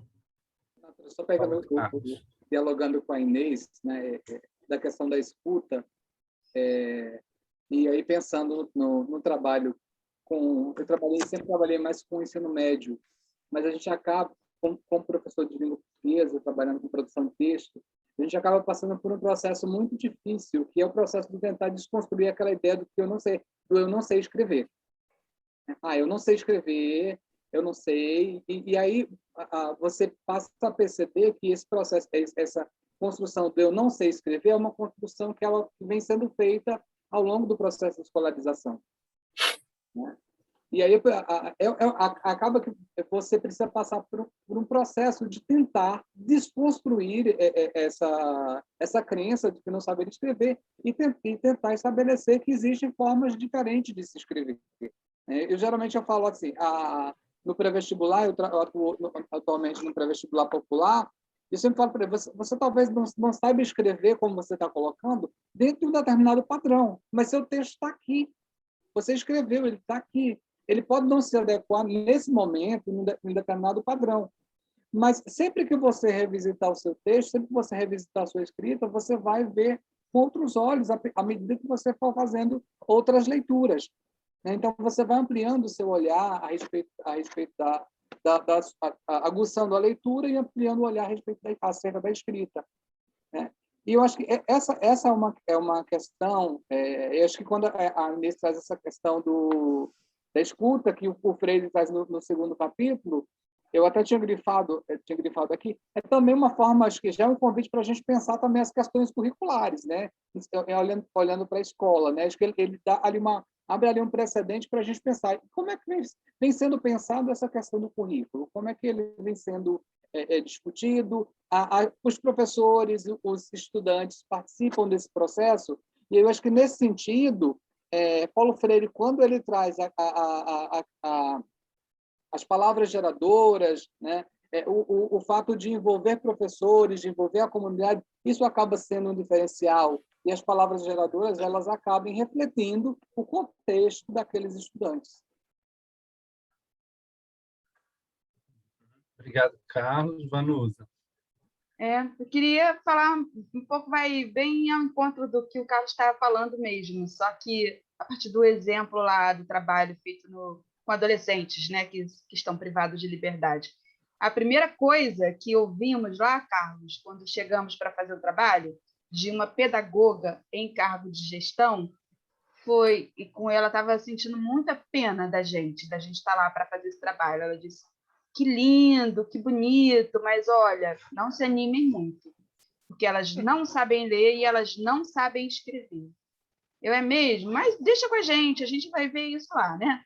E elas escreviam cartas todos os dias para os familiares, para os namorados, para as namoradas, para todo mundo, porque estão lá sem o uso do celular. Na socioeducação não tem, como nas prisões muitas vezes, esse uso.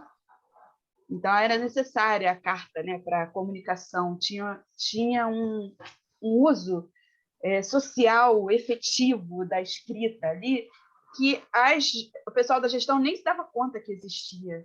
E ela permitiu que a gente fosse no alojamento fazer a chamada para ver quem queria participar do projeto. Então, a gente conseguiu ver mesmo ali no ato do calor do momento quem gostava já de ler, independente de ter política estimulando ali dentro. Leem as séries todas, os livros de vampiro, todas essas séries comerciais, mas entra nisso mesmo que você está falando. Não corresponde à expectativa canônica, escolar, e nós, no projeto, usamos essas leituras, que também não é a leitura ideal para a gente, porque é comercial, porque não está sendo fruto de escolha livre do comércio, né, do mercado. Mas a gente lida com essa leitura também em permanente negociação, né? E a gente conhece também esse repertório, só que a gente tem também proposta para oferecer de outras leituras, de outros contextos. Então, elas escutam isso o tempo todo na escola. A escola parece estar a serviço de dizer, você não sabe. Isso que você sabe não é importante para a gente. E aí, quando a gente chega nos projetos de educação popular e etc., nos coletivos, o resultado disso chega para nós, né?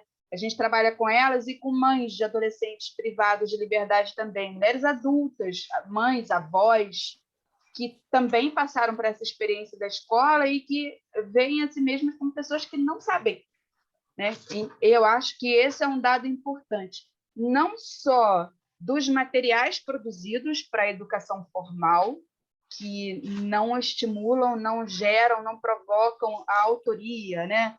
A autonomia, para como está nesse material aí, que seja uma linha em branco, que seja, já é um começo, um espaço, né, de produção, que seja. Então, é muita desconstrução, né, que é necessário fazer. Muita. Em todos os espaços.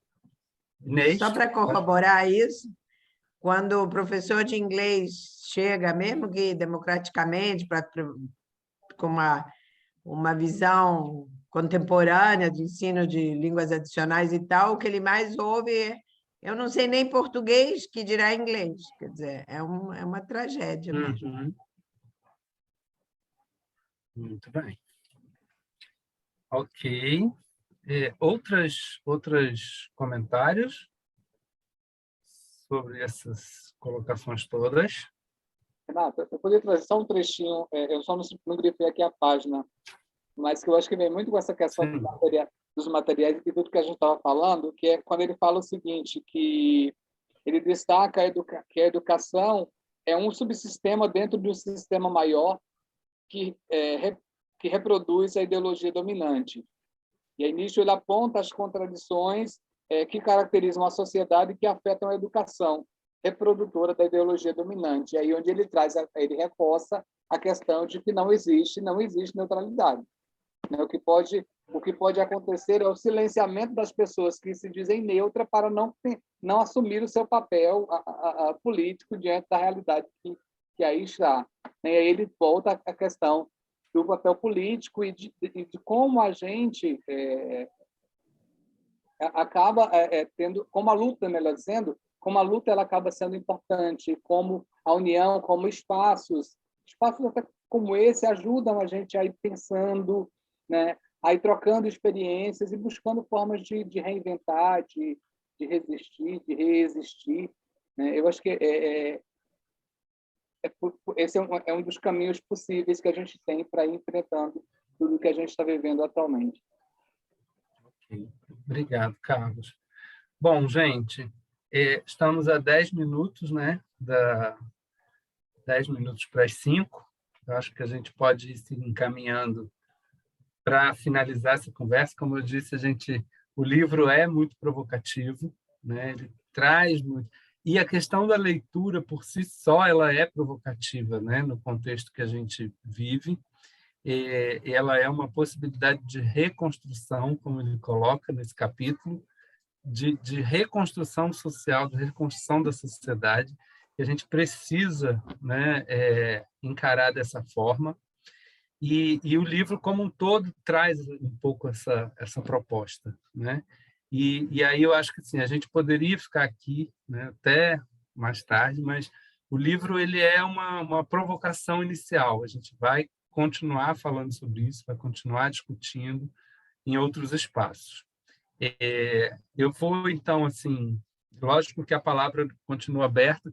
Quem quiser, a qualquer momento, é só levantar a mão, porque a gente tem espaço de fala sempre garantido. Mas eu vou chamar, assim, Marinês, Carlos, para também dizerem uma palavra final, e depois o Carlos vai fazer um fechamento desse nosso encontro hoje, do mesmo jeito que a gente começou com o cordel, ele vai trazer também um fechamento mais artístico, mais potencial aí. Marinês. Eu só teria aí agradecer, né, as pessoas que vieram, que estão aqui, a contribuição, a participação, que eu acho que elas estão reinventando o Freire, né? Eu acho que isso é que o Paulo Freire queria, e eu só deixaria aqui meu agradecimento a todas as pessoas que vieram participar com a gente nesse momento. Obrigada.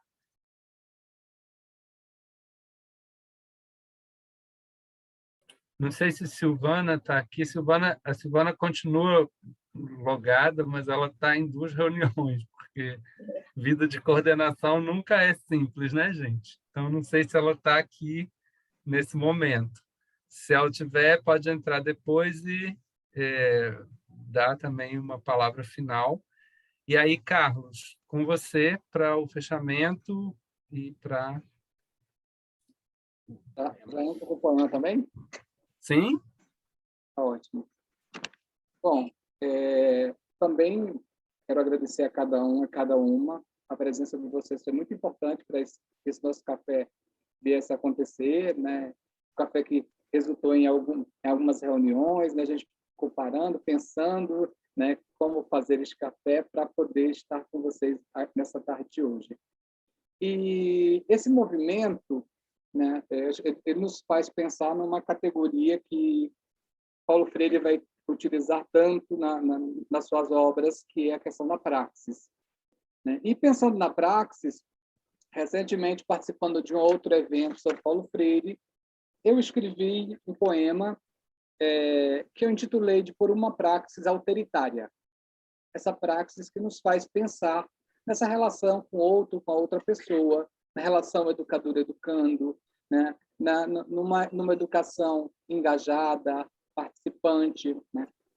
E eu digo o seguinte nesse poema: olho para você e vejo praxis, vejo experiência de um saber que está sendo, que desafia o mundo, desvela as leituras e sabe se fazendo.